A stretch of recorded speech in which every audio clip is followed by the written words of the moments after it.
Guys, it's me again. Joel Campbell versus Canada, playing for Costa Rica, allegedly injured his knee and he's had surgery. He's now out for estimated 6, best case scenario, worst case scenario, 9 months. Now, we know this is of significance. We know he basically has no future here, like numerous players, and he is dead wood. So, with this injury in mind, he is now obviously injured, and now we cannot sell him and move him on. I think his contract's up in 2018. I could be wrong, and it could be 2019. So, best case scenario, if he's back in 6 months, he can start playing around January. But just because he's back and his body's physically able to start the process of physical activity again doesn't mean he'll be back playing, because we've got to factor in rehabilitation, fitness, all of that sort of stuff. So it will be pretty tricky to sell him, and if his contract is up in 2018, we're just going to have to bite the bullet, free transfer. Now, we know had Joel Campbell had that decent 2014 World Cup. That season, Wenger said he's going to bring him in. Didn't really play him. By January, he was moved on to Villarreal in 2015, moved on as part of the Gab Paulista deal, 6 months. I think he scored 1 goal for them. Didn't really do anything. He came back, played, I think he scored 3 goals for us, 1 against Swansea, 1 against Sunderland, and I cannot remember who else. And yeah, his output is, I think he's a good player on the basis of he works hard, on the basis that when he was playing, certain players that didn't work as hard were getting to start ahead of him. When he did play well, he was being dropped and things of that nature.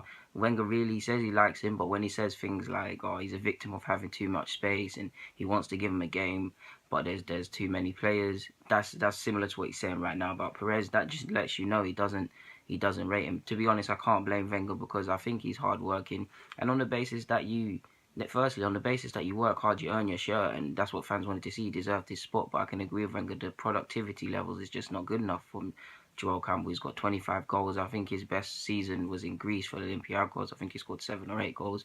Like I said, he scored 3 for us. He hasn't scored that many goals throughout his career. I mean, he's 148 career appearances or something like that in Europe, I believe. Correct me if I'm wrong. Obviously, it could be a bit more in total. And he's only got 20 goals and 22 assists or something like that. That's not the worst stats, but when you're talking about playing for the likes of Arsenal and better clubs, you got to have better productivity than that, especially at 25 years of age. He works hard, but that's just about it. He's got decent technique. He links up well. He's not a bad player, but like I keep saying, productivity is the main thing. You can do all of these things. If you're not producing between goals and assists, you need something. Farmed out on loans with surplus to requirements. Sporting Lisbon loan didn't bring any success, marginalised because of the likes of Gelson, Martins, and players of that standard didn't really score. He hasn't really scored that many goals. In all fairness, when he was there at Arsenal, he was a squad player, somewhat marginalised, and he's done okay since he's been in Europe, but it's not really the output and stats you really want to. Stats ain't everything, what you want to see from these sorts of players.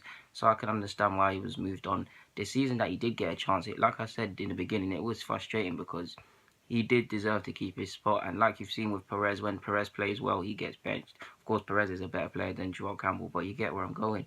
And yeah, it's exactly the same language with Perez. Not to make this about Perez, you hear Wenger say he has to be realistic in the sense that he can't give him a game. He feels sorry that he can't play him. He's a good player, but there's too much competition and people ahead of him. I mean, does he say that about other players? No, you don't. You need to listen and read between the lines. So yeah, it looks like, well, it doesn't look like, because Joel Campbell's career here was finished a long time ago, but it looks like it's going to be harder to move him on. And when you see the likes of Chelsea just getting rid of their squad players like that at the moment, it is frustrating, because we are now just over a month or so, or less than that, to the season starts. So yeah, guys, Delulu Goon, I'm signing out. Not to waffle anymore. Yeah, I'm signing out. Knee injury. All I can say is get well soon, Joel Campbell. Hope you can. Ultimately, it would be nice to see you play football. Obviously, it's not going to be here, but somewhere else. Get you off the wages. 25 years of age, 26 in January. Yeah, the fairy tales ended, really. He played, and another side note before I go, another reason I like Joel Campbell, because he knows this is as good as it gets. He put in 110% effort, but yeah, ultimately that's not enough to stay at the club, and yeah, squad player at best. But anyways, guys, I keep saying it and I keep not to waffle. Deluded Goon, I'm signing out, getting the comments. Yeah.